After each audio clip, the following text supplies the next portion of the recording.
నిజంగా ఈరోజు నాకు చాలా సంతోషంగా ఉంది. ఒక మారుమూల తండాలో సేవాలాల్ మహారాజ్ యొక్క విగ్రహాన్ని ఆవిష్కరించుకోవడం, అంబేద్కర్ గారి విగ్రహాన్ని ఆవిష్కరించుకోవడం, గాంధీజీ గారి విగ్రహాన్ని, 3 విగ్రహాలను ఒక్కరోజు ఇనాగ్రేట్ చేసుకోవడం, ఆ కార్యక్రమంలో పాల్గొనడం నా అదృష్టంగా నేను భావిస్తా ఉన్నా.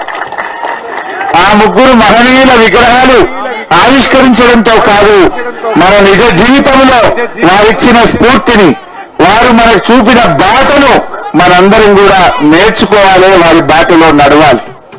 ఎంత గొప్ప మహనీయులు!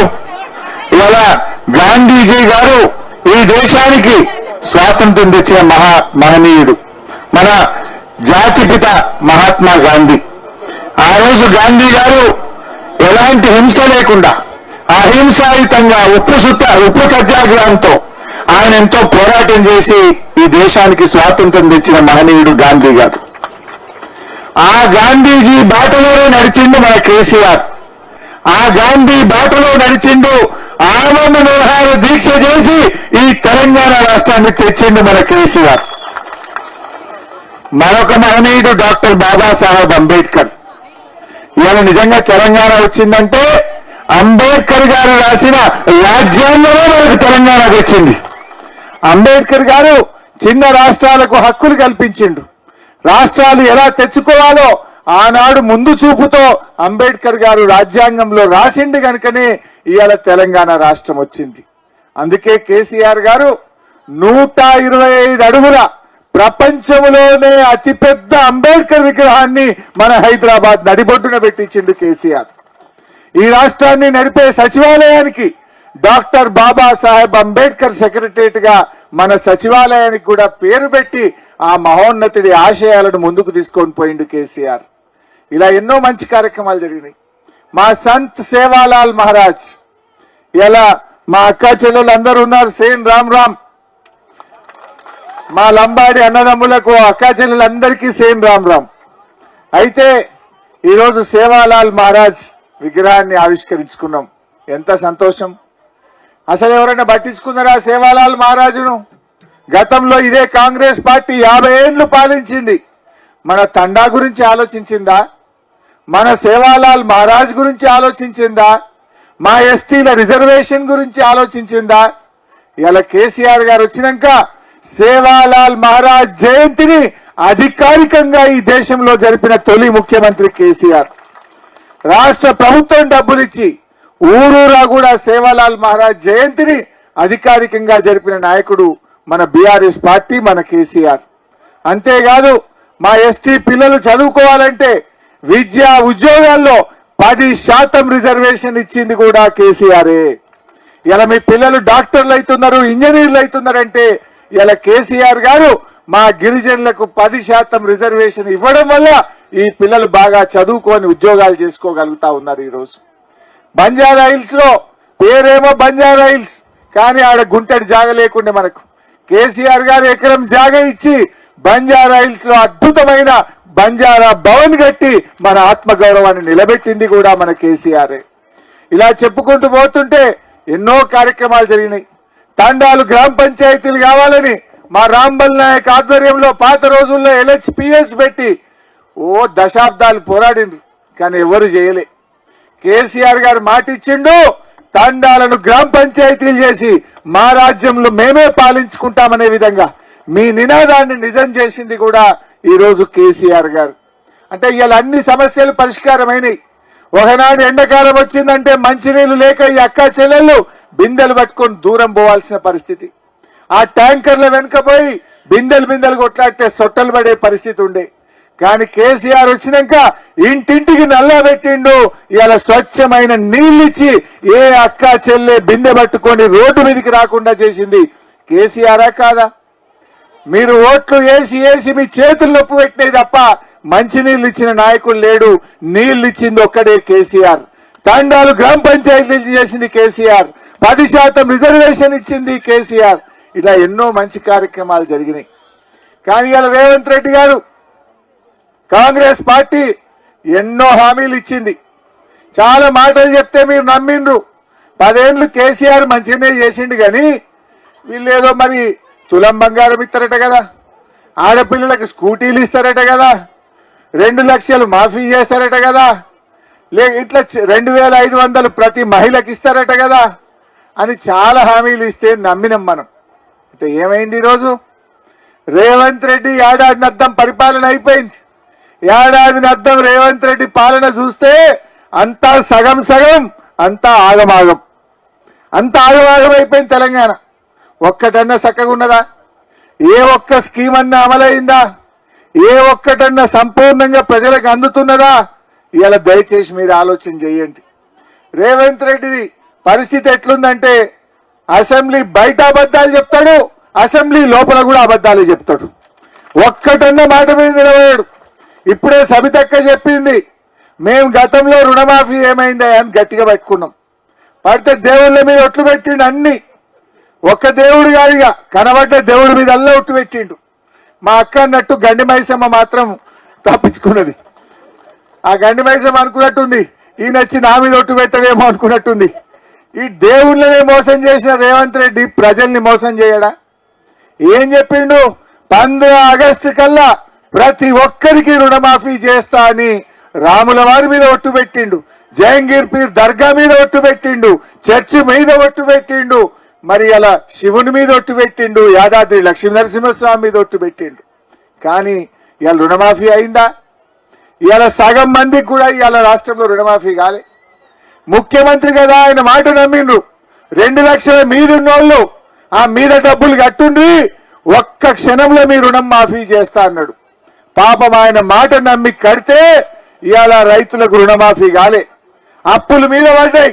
ఇవాళ ఆగమాగం అవుతున్నారు. పాపం రైతులు ఆత్మహత్య చేసుకుంటున్నారు. నేను రేవంత్ రెడ్డిని అడుగుతా ఉన్నా, నువ్వేమంటావు? మాట మాట్లాడితే నేను పాలమూరు బిడ్డను అంటావు, నల్లమల అడవుల్లోకి వచ్చిన అంటావు. మరి నల్లమల అడవులకి వచ్చినవైతే 2 లక్షల రుణమాఫీ విషయంలో నీ నిజాయితీ ఏమైంది? పాలమూరు బిడ్డవైతే నీ పౌరుషం ఎక్కడ పోయింది రేవంత్ రెడ్డి అంటున్నా. ఇవాళ ఈ రాష్ట్రంలో రుణమాఫీ కాక రైతులు ఎంతో బాధపడుతుంటే నువ్వు ఇవాళ ఎగబెట్టి మోసం చేసినావు. కొద్దిగంత చేసిండు. ఏం చేసిండు ఆ కొద్దిగంత మీకు కూడా అర్థం కావాలి. వానకాలం రైతు బంధు పైసలు 8,000 కోట్లు ఎగ్గొట్టిండు. మన వానకాలం రైతు బంధు పడాలా వద్దా? పడ్డదా? అవి 8,000 కోట్లు ఎగ్గొట్టిండు. మొన్న యాసంగిలో 3-4 ఎకరాల దాకా వేసిండు, అందులో ఒక 4,000 కోట్లు ఎగ్గొట్టిండు. అవి ఇవి కలిపితే 13,000 కోట్ల రూపాయలు రైతు బంధు పైసలు ఎగ్గొట్టిండు. ఈ 13 తీసుకుపోయి కొంతమందికి రుణమాఫీ చేసి ఇక నేను చేసిన అంటాడు. నువ్వు చేసిందేమున్నది? రైతు బంధు ఎగ్గొట్టినావు, పావుల మందికి రుణమాఫీ చేసినావు, 12 మందికి రుణమాఫీ కూడా ఎగ్గొట్టినావు. మీరు యాడ్ చేసుకోండి. కేసీఆర్ గారు ఉండగా కరోనా వచ్చింది. కరోనా వస్తే మనందరం తలుపులు పెట్టుకొని ఇళ్లలోనే ఉన్నాం 45 రోజులు. భయపడ్డం బయటకు రావాలంటే. బస్సులు బంధు, ఎక్కడ రోడ్ల మీద మనిషి లేకుండా అయిండు. గంత కరోనా కష్టకాలంలో కూడా కేసీఆర్ గారు మీరు రైతు బంధు వేసిండా లేదా? బరాబర్. నీ నెల 2,000 పింఛన్ ఇచ్చిండా లేదా? నీకు ఏదన్నా ఆపిండా కేసీఆర్? మరి ఏమైందా రేవంత్ రెడ్డికి? ఇప్పుడేం కరోనా లేదు, ఏం తిప్పలు లేదు. ఎందుకు ఇవ్వవు రైతు బంధు? వానకాలం 9,000 రైతు బంధు ఎగ్గొట్టివి, యాసంగి 4,000 ఎగ్గొట్టివి. 13,000 కోట్ల రూపాయలు మా రైతుల చేతుల్లోకి, మా పేదల చేతుల్లోకి వచ్చే డబ్బులను ఇవాళ ఎగబెట్టిండు రేవంత్ రెడ్డి. 13,000 ఎగ్గొట్టిండు. గివి తీసుకుపోయి రుణమాఫీల జరంత ఇచ్చినట్టు చేసి ఇక రుణమాఫీ అయిపోయింది అంటాడు. చెప్పింది ఎంత రుణమాఫీ? 49,000 కోట్లు చేస్తా అన్నాడు. బడ్జెట్ లో 31,000 కోట్లు అన్నాడు, కానీ ఇచ్చింది 15-16 కూడా లేదు. అంటే అంతా మోసం. రైతు బంధు ఏమన్నాడు?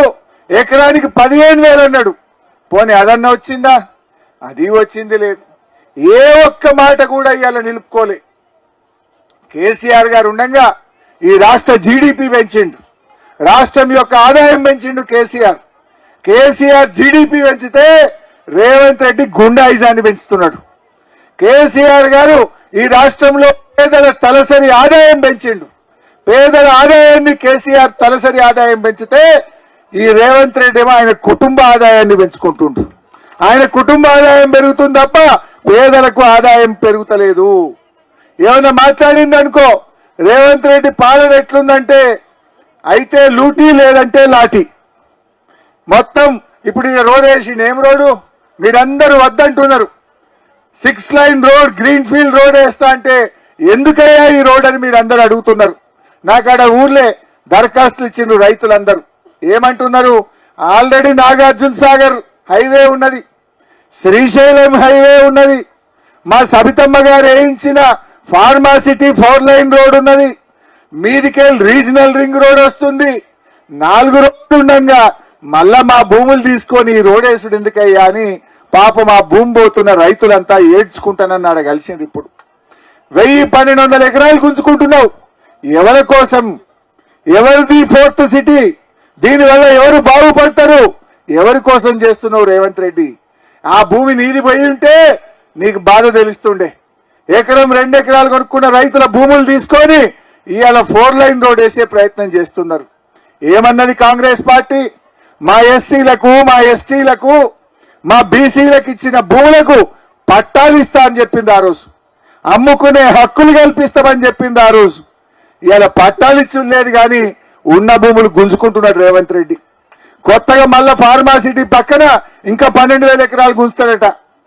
ఇప్పుడు 4 లైన్ రోడ్డు పేరు మీద మళ్ళీ 1,200 ఎకరాలు గుంజుతున్నాడు. మహేశ్వరం కాన్స్టెన్సీలో ఇంకో 2,000 ఎకరాలు ఇండస్ట్రీల మీద గుంజుతున్నాడు. నేను అడుగుతా ఉన్న రాహుల్ గాంధీ గారిని, రాజ్యాంగం చేతులు పట్టుకొని తిరుగుడు కాదు, ఆ రోజు నువ్వు ఇచ్చిన మాట ప్రకారంగా ఎస్సీ ఎస్టీల అసైన్డ్ భూములను పట్టా భూములుగా మార్చండి, వాళ్ళకు హక్కులు కల్పించండి అని చెప్పి ఈరోజు డిమాండ్ చేస్తా ఉన్నాం. బాగా ఆలోచించాలి. మీరు కూడా భయపడాల్సిన అవసరం లేదు, మేమందరం మీకు ఉంటాం. ఆనాడు కేసీఆర్ గారు ఏ మాట ఇస్తే ఆ మాట మీద నిలబడ్డాడు. 200 పింఛన్ 2,000 చేస్తా అంటే చేసిండా లేదా? 10,000 రైతు బంధు ఇస్తా అంటే ఇచ్చిందా లేదా? ఇట్లా కేసీఆర్ గారు చెప్పిన మాట నిలబెట్టుకున్నాడు. ఒక్కొక్కటి రేవంత్ రెడ్డి ఆ 2,000 కేసీఆర్ ఇచ్చినే ఇస్తుండు, ఈయన ఇచ్చినాక ఏం లేదు. నీ పేరేందక్క? సాతి శాంతి. నీకు ఇంకో ముచ్చట తెలవాలి. ఆ 2,000 కూడా చక్కగా ఇస్తలేడు.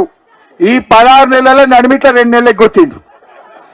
ఆ కేసీఆర్ ఇచ్చే 2,000 కూడా నడిమిట్ల 2 నెలలు ఎగ్గొట్టిండా లేదా? ఒక నెల అప్పుడు ఎలక్షన్ల ముంగట 1 నెల ఎగ్గొట్టిండు, మొన్న 1 నెల కొట్టిండు. అంటే నీకు 4,000 పింఛన్ ఇయ్యలే గాని 4,000 రూపాయలు మాత్రమే ఎగ్గొట్టిండు రేవంత్ రెడ్డి. ముసలోళ్ళ పైసలు తిన్నాడు. ముసలోళ్ళ పైసలు తింటాడు ఎవడన్నా? భర్త చనిపోయిన పైసలు తింటాడు ఎవడన్నా? ఈ రేవంత్ రెడ్డికి ఆ వికలాంగుల పైసలు తింటాడు ఎక్కడన్నా? ఇవాళ నువ్వు 4,000 ఇస్తా అని చెప్పి 4,000 చెప్పిపోతావు కానీ 2 నెలల పింఛన్ ఎగ్గొట్టి ముసలోళ్ళు 4,000 తిన్నాడు రేవంత్ రెడ్డి. మీరు ఇంటికి పోయి ఇంకా పాస్బుక్ చూసుకోండి. రేవంత్ రెడ్డి గవర్నమెంట్ వచ్చి 16 నెలలు అయింది. మీకు ఎన్ని పింఛన్లు పడ్డాయో లెక్క తీస్తే 14 ఉంటాయి. 2 పింఛన్లు పోయినాయి నడిమిట్లా. 2 పింఛన్లు ఎగ్గొట్టిండు. చెప్పింది 4,000, ఎగ్గొట్టింది 4,000. ఇవాళ ఏదో పాలేందో నీళ్ళేందో జర కరెక్ట్ చూసుకోండి. కేసీఆర్ ఉండగా ఆడపిల్లల పెళ్లిలకు ఎక్కడి నుంచి వచ్చింది ఆ స్కీము? ఆయన తెలంగాణ ఉద్యమంలో ఒక తండాలు పండుకున్నాడు వరంగల్ జిల్లాలో. ఆ తండాలు పండుకుంటే అక్కడ ఒక ఆయన బిడ్డ పెళ్లి కోసం అప్పు చేసి భూమి అమ్మి ఇంట్లో డబ్బులు పెట్టుకున్నాడు. ఇక 4 వద్దులైతే పెళ్లి అనగా పాపం ఆ ఇల్లు కాలిపోతుంది. ఆ పైసలు కూడా కాలిపోతే ఆయన చాలా బాధపడితే ఆ రోజు సొంత పైసలు ఇచ్చి కేసీఆర్ గారు ఆడవిళ్ళ పెళ్లి చేపించిండు. అక్కడ ఆయనకు ఆలోచన పుట్టింది. తెలంగాణ తెచ్చిండు. కేసీఆర్ గారు ముఖ్యమంత్రి అయినాక కళ్యాణ లక్ష్మి పథకం ముందు ఎవరికి పెట్టిండు? ఎస్టీలకు, ఎస్సీలతోనే ఫస్ట్ స్టార్ట్ చేసిండు. మా లంబాడీలకు, మా గిరిజనులకు, మా దళితులకు, ఎస్సీలతోనే కళ్యాణ లక్ష్మి స్టార్ట్ అయింది. ఒక ఏడాది అయినాక చేయి తిరిగినాక గరీబోళ్ళందరికీ కళ్యాణ లక్ష్మి ఇచ్చిండు. ఒక్కరికి కాదు, ఇద్దరికి కాదు, 13 లక్షల పెళ్లిలకు సాయం చేసిండు కేసీఆర్. 13 లక్షల పేదింటి ఆడపిల్లల పెళ్లిలకు ఆనాడు కేసీఆర్ గారు ప్రభుత్వం సాయం చేసింది. సో అలాంటి కేసీఆర్ ను వాళ్ళు ఏం చేసిండ్రు? అందరూ కేసీఆర్ దిక్కే ఉన్నారని కొన్ని అబద్ధాలు చెప్పిండ్రు. ఏం చేసిండు కేసీఆర్ మీకు తెలుసు. బిందె పట్టుకొని బయటకు రాకుండా అక్కచెల్లెలకు సాయం చేసిండు. మీరు బిడ్డ కాన్పుకు పోతే కల్వకుర్తిలో కేసీఆర్ కిట్ ఇచ్చి నీ పిల్లను ఆటో కిరా లేకుండా ఇంటికి దించిపోయింది కేసీఆర్ గారు. కేసీఆర్ కిట్ ఇచ్చిండా లేదా? అదేవిధంగా కళ్యాణ లక్ష్మి పైసలు ఇచ్చిండు. ఈ రకంగా మహిళల కోసం ఎన్నో కార్యక్రమాలు కేసీఆర్ గారు చేసిండు. రేవంత్ రెడ్డి వచ్చినాక ఏం చేసిండమ్మా? ఆయన ఏం చెప్పిండు? నేను తులం బంగారం ఇస్తా, ప్రతి మహిళకు 2500 ఇస్తా, స్కూటీలు ఇస్తా. ఏదన్నా ఒక్కటన్ని ఇచ్చిండా?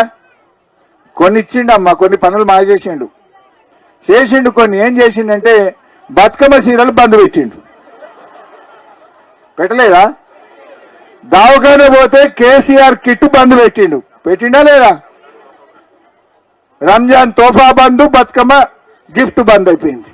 అన్ని బంద్ పెట్టాడు తప్ప కొత్తగా ఇచ్చింది ఏమున్నది? ఏమైనా ఉన్నాయా? ఇలా పిల్లలు చదువుకుంటే మన పిల్లలకు ఫీజు రియంబర్స్మెంట్ కూడా బంద్ పెట్టిండు. కాలేజీల్లో చదువుకునే పిల్లలకు కేసీఆర్ ఉండగా 20,000 కోట్ల రూపాయలు ఫీజు రియంబర్స్మెంట్ ఇచ్చి మన పిల్లల్ని బాగా చదివించిండు. కానీ రేవంత్ రెడ్డి వచ్చి ఏడాది అర్థమైంది, ఫీజు రియంబర్స్మెంట్ డబ్బులు ఇవ్వకపోవడం వల్ల ఇలా పిల్లల చదువులు బంద్ అవుతున్నాయి. పిల్లలు వెనుకబడే పరిస్థితి వచ్చింది. పిల్లలకు కాలేజీల్లో సర్టిఫికెట్లు ఇస్తలేరు. ఆ కాలేజీల్లో ఉండే లెక్చరర్లకు జీతాలు లేక పిల్లలకు చదువులు చక్కగా చెప్పని పరిస్థితి తెచ్చిండు రేవంత్ రెడ్డి. అంటే రేవంత్ రెడ్డి ఉన్నవి బంద్ పెట్టుడు తప్ప కొత్తగా చేస్తున్నది ఏమి లేదు. బీసీల కోసం మాట్లాడిండు. బీసీలకు బిల్లు పాస్ చేసినా ఢిల్లీకి పోయిండు. ప్రధానమంత్రిని ఒప్పిస్తా అన్నాడు. నేను ఢిల్లీలో బిల్లు పాస్ చేపిస్తా అన్నాడు. ఢిల్లీలో పోయి ధర్నా పెడితే చివరికి రాహుల్ గాంధీ ముఖం చాటేసిండు. నేను అడుగుతున్నా రేవంత్ రెడ్డి గారు, నువ్వు రాహుల్ గాంధీనే ఒప్పియలేదు, నువ్వు కేంద్ర ప్రభుత్వాన్ని ఆడికెళ్ళి ఒప్పిస్తావు. నువ్వు ఢిల్లీలో ధర్నా పెడితే రాహుల్ గాంధీ ఢిల్లీలో ఉండి నీ ధర్నాకు రాలేదంటేనే నీ పతార ఏ పార్టీదో, బీసీల మీద నీ ప్రేమ ఏ పార్టీదో అర్థమైతా ఉంది. రాహుల్ గాంధీని ఒప్పియే నువ్వు రేపు కేంద్ర ప్రభుత్వాన్ని ఒప్పిస్తావంటే మా బీసీలు ఎట్లా నమ్మాలి అని చెప్పి నేను ఈరోజు రేవంత్ రెడ్డి గారిని అడుగుతా ఉన్నా. అన్ని అబద్ధాలు, అన్ని ఇలా ముఖ్యమంత్రి అంటాడు అబద్ధం ఆడితే బాధ అవుతుంది. ఎందుకంటే ఆ కుర్చీకున్న విలువ తగ్గిపోతుంది, ఆ కుర్చీ పతారు తగ్గిపోతుంది. ముఖ్యమంత్రి మాట్లాడితే మాట మీద ఉండాలి. ఇవాళ రేవంత్ రెడ్డి మాట్లాడితే ఏముంటాయమ్మా? అన్ని తిట్లు తప్ప ఏమైనా ఉంటాయా? పేగులు కూడా వీకి మెడలు వేసుకుంటా, కండ్ల గుడ్లు కూడా వీక్తా, గోటీలాడతా, సీర్తా, సంపుతా, తొండలు, ఇవి తప్ప ఎవడన్నా ముఖ్యమంత్రి ఓ పనికొచ్చే మాట మాట్లాడిండా? ప్రజలకు పనికొచ్చే పని చేసిండా? అన్ని కూడా పనికి మాలిన మాటలు. ఇవాళ శత్రుత్వం తప్ప ఒక్కట్లేదు. ముఖ్యంగా మా ఎస్టీలకు ఇవాళ రేవంత్ రెడ్డి వచ్చినాక కనీసం మంత్రి పదవి కూడా దొరకలే. కేసీఆర్ ఉండగా లంబాడి బిడ్డ సత్యవతి రాథోడ్ గారిని గొప్పగా మంత్రిగా పెట్టుకున్నారు.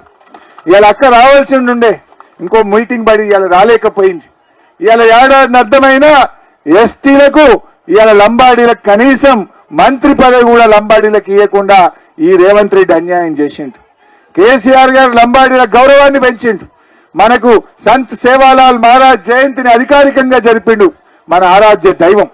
సో ఆ రకంగా మనమేమో మంచి పనులు జరిగితే రేవంత్ రెడ్డి కాలంలో వెనుకకు పోతున్నటువంటి పరిస్థితి ఉంది. ఇవాళ మీరు నిన్న మొన్న చూస్తున్నారు టీవీలలో, ఆయన HCU యూనివర్సిటీలో చెట్లు నరుకుతా ఉన్నాడు. అక్కడ ఉండే పక్షులు, నెమళ్ళు, జింకలు అవి ఏడుస్తున్నాయి. అరుపులు పెడుతుంటే కూడా ఈయనకు చీమ కుట్టినట్టు కూడా లేదు. ఇవాళ ఇంతసేపు ఏ భూములు అమ్ముకుందామా, ఏ భూములు లూటీ చేద్దామా, ఇది తప్ప రేవంత్ రెడ్డికి ఇంకో పని లేదు. ఆడ అగ్రికల్చర్ యూనివర్సిటీలో 100 ఎకరాలు గుంజుకున్నాడు. ఇవాళ ఇప్పుడు మళ్ళా 400 ఎకరాలు హైదరాబాద్ సెంట్రల్ యూనివర్సిటీలో గుంజుకొని దాన్ని అమ్ముకుంటాడట. ఇవాళ భూములు అమ్ముకోవడానికే నువ్వు ముఖ్యమంత్రి అయినవా? అదేనా నువ్వు చేసే పని? నువ్వు పేదలకు ఇచ్చిన మాటలు ఏమైనాయి? పేదలకు ఇచ్చిన హామీలు ఏమైనాయి? ఒకసారన్నా రా ఏదైనా ఊర్లకు. నేను రేవంత్ రెడ్డిని అడుగుతా ఉన్నా, బాగా చెప్తున్నావు కదా రుణమాఫీ అయిపోయింది అన్నాడు. అయిపోయిందా అమ్మాయి అందరికీ? అయిందా రుణమాఫీ? మా బోయినకుంట తండ కదా ఇది. రేవంత్ రెడ్డి నువ్వు పాలమూరు బిడ్డ అంటున్నావు కదా, నేను రేవంత్ రెడ్డిని కోరుతా ఉన్నా, దమ్ముంటే గన్మెన్లు లేకుండా పోలీసు వాళ్ళు లేకుండా మా బోయినకుంట తండకు రా, రుణమాఫీ అయిందా లేదా మా వాళ్ళు చెప్తారు. నువ్వు రా, నిజంగా చేస్తేనేమో పూలు చల్లుతారు, చేయకపోతే మరి నువ్వు చేసినా అంటున్నాడు. అసెంబ్లీలో చెప్పిండే అయిపోయింది రుణమాఫీ అంటుండు. అయిపోయిందా? అందరికి వచ్చిందా రుణమాఫీ? మరి రా బోయింకుంట తండకురా. నువ్వు పాలమూరు బిడ్డవైతే, నీకు పౌరుషం ఉంటే, నువ్వు నల్లమల జంగల్కి వచ్చినవైతే పోలీసు వాళ్ళు లేకుండా రా మా తండకురా. రుణమాఫీ అయితే పూలు చల్లుతారో లేకపోతే ఏం చేస్తారో వాళ్ళ ఇష్టం, ఇక వాళ్ళ ఇష్టం. ఎక్కడికైనా రావాలంటే ముంగట మొదలు పోలీసు వాళ్ళు వచ్చి పిల్లల్ని పట్టుకపోతురు, బీఆర్ఎస్ కార్యకర్తల్ని పట్టుకపోతురు, కేసులు పెడుతుండు. ఇదేనా ప్రజాస్వామ్యం? ఏడవ గ్యారంటీ ప్రజాస్వామ్యం అన్నావు, ఉందా అసలు ఈ రాష్ట్రంలో ప్రజాస్వామ్యం? నిన్న కాలేజీ పిల్లల్ని పాపం గొడ్డులు కొట్టినట్టు కొట్టిండ్రు, ఈపులు గమిలిపోయినాయి పిల్లలై. నిరుద్యోగ యువతకు 2 లక్షల ఉద్యోగాలు ఇస్తాయి ఏడాది లోపల అన్నాడు. ఏడాది అర్థమైంది 2 లక్షలు కాదు కదా, 5,000 ఉద్యోగాలు కూడా రేవంత్ రెడ్డి ఇయలే. అన్ని అబద్ధాలు, అన్ని గోబల్స్, మాయ మాటలు చెప్పిండు. గద్దెనెక్కి ఇలా మోసం చేస్తా ఉన్నాడు. అందుకే ఇలా అందరూ కేసీఆర్ సార్ను యాడ్ చేస్తుండ్రు. కేసీఆర్ సార్ ఉండగా ఈ రియల్ ఎస్టేట్ బ్యాలెన్స్ చేద్దరు మా పిల్లలు. వీళ్ళందరూ కూడా 12 మంది రియల్ ఎస్టేట్ మీద బతికిరు. ఇప్పుడు ఆ మోటార్ సైకిల్ వాడు గుంజుకపోతుండు, ఫైనాన్స్ వాడు, కార్లు ఫైనాన్స్ వాడు గుంజుకపోతుండు. బేరం బంద్ అయింది, ఫైనాన్స్ కూడా బంద్ అయిందట, ఫైనాన్స్ కూడా బంద్ అయిపోయింది. ఇక బండ్లు గుంజుకపోవడు వీడికి వచ్చింది కథ. కేసీఆర్ ఉన్నప్పుడు 3 పువ్వులు 6 కాయలు లాగా ఉండే, అందరూ బతికిండ్రు, చేతిలో పైసా కనబడ్డది. ఇప్పుడు అప్పు కూడా దొరుకుతుంది. ఎవడన్నా అప్పు అడిగితే అదే పోతుంటాడు, మళ్ళీ కనబడతలేడు. అప్పు అడుగుతాడేమో ఫోన్ కూడా రావటని పరిస్థితి వచ్చింది. ఇవాళ రేవంత్ రెడ్డి పాలనలో తెలంగాణ తిరోగమనం అయిపోయింది. అన్ని పిచ్చి పిచ్చి పనులు. హైడ్రా పేరిట పేదోళ్ళ ఇల్లు కూల్చిండు, మూసి బ్యూటిఫికేషన్ పేరిట నానా హంగామా పెట్టి గరీబోళ్ళ ఇల్లు కూలగొట్టిండు. కూలగొట్టుడు తప్ప కట్టుడు తెలియదు ఈ రేవంత్ రెడ్డికి. అందుకే ఈ రాష్ట్రం ఇవాళ ఆగమాగం అవుతున్నది. ఇక జరిగింది. మళ్ళా మనం కూడా జాగ్రత్తగా ఉండాలి.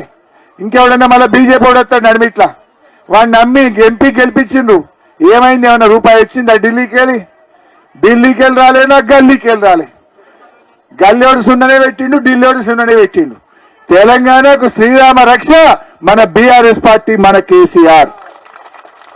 అందువల్ల మనం ఎప్పుడైనా కేసీఆర్ ని కాపాడుకుంటే ఆయన మనని కాపాడుకుంటాడు. కేసీఆరే ఇలా తెలంగాణను మంచిగా కాపాడిండు. కానీ ఇలా వెనకటేడు అంటే చూడు, ఎక్కువ తక్కువ వాగుతాడు. రేవంత్ రెడ్డిది ఒర్రుడు ఎక్కువ, పని తక్కువ. కేసీఆర్ ఏమో మాట్లాడు తక్కువ, పని ఎక్కువ. గది ఆలోచన చేయాలి. పనిమంతుడు కావాలన్నా ఒర్రుబోతులు కావాలన్నా? మనకు పనిమంతుడా ఒర్రుబోతులా? పనిమంతుడు అంటే మన కేసీఆర్, ఒర్రుడు తిట్టుడు అంటే మరిగా చూసుకోండి. గది ఇవాళ అన్ని విషయాలు కూడా అర్థమవుతా ఉన్నాయి.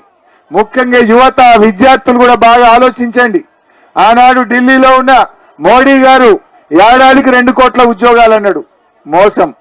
రేవంత్ రెడ్డి అన్నాడు మొదటి ఏడాది 2 లక్షల ఉద్యోగాలు అన్నాడు, ఈయన మోసం. ఢిల్లీలో ఉన్న బీజేపీ మోసం చేసింది, గల్లీలో ఉన్న కాంగ్రెస్ కూడా మనను మోసం చేసింది. రేవంత్ రెడ్డి ఏమో ప్రతి మహిళకు 2,500 రూపాయలు బ్యాంకులో ఇస్తా అన్నాడు, ప్రతి రైతుకు 15,000 వేస్తా అన్నాడు. మోడీ గారు ఏమన్నారు ఢిల్లీలో? ప్రతి అకౌంట్ లో 15 లక్షలు వేస్తా అన్నాడు. విదేశాల్లో నల్లధనం తెస్తాం, 15 లక్షలు వేస్తామన్న మోడీ వేయలేదు, 15,000 వేస్తామన్న రేవంత్ రెడ్డి కూడా వేయలేదు. అంటే వీళ్ళందరూ కూడా మాటలు చెప్తారు. ఏ మాట ఇయ్యకపోయినా పేదింటి ఆడపిల్లకు 1,00,000 రూపాయలు ఇచ్చిండు కేసీఆర్. ఎన్నికల్లో ఓట్ల కోసం చెప్పకపోయినా ప్రతి ఎకరానికి 10,000 రూపాయల రైతు బంధు ఇచ్చిండు కేసీఆర్. ఇవన్నీ కూడా మనం ఆలోచించాలి. అందువల్ల మీరు కూడా రాబోయే రోజుల్లో మన బీఆర్ఎస్ పార్టీని ఆశీర్వదించండి. ఇప్పుడేమి ఎలక్షన్లు లేవు, ఓట్లు లేవు. నేను వచ్చింది మా తమ్ముడు మా అంజి గాని మా జైపాలన్న వచ్చి అంబేద్కర్ విగ్రహం పెడుతున్నాం, సేవాలాల్ మహారాజ్ విగ్రహం పెడుతున్నాం, గాంధీ గారి విగ్రహం పెడుతున్నాం అంటే ఒక తండాలో అంబేద్కర్ విగ్రహం పెట్టడం నిజంగా నాకు చాలా సంతోషం అనిపించింది. ఈ జనరల్ గా తండాలో సేవలాలు పెడతారు, కానీ అంబేద్కర్ విగ్రహాలు తక్కువ ఉంటాయి. కానీ ఇలా మీరు ఎంత గొప్ప మనసును చాటిందంటే మహాత్మా గాంధీని, అంబేద్కర్ ను, సేవాలాల్ను 3 విగ్రహాలు పెట్టి ఈ తండా రాష్ట్రానికి ఆదర్శంగా నిలిచింది. ఈ విగ్రహాల కోసం సహకరించిన, సహాయం చేసిన ప్రతి ఒక్కరికి, ఇల్లు కట్టించిన మా జెడ్పీటీసీ గారికి హృదయపూర్వకంగా నా అభినందనలు, ధన్యవాదాలు కూడా తెలియజేస్తూ నమస్కారం. ఇప్పపల్లి తండా, గట్టు ఇప్పపల్లి తండా గురించి తప్పకుండా అది అసెంబ్లీలో మాట్లాడతాం. జై తెలంగాణ.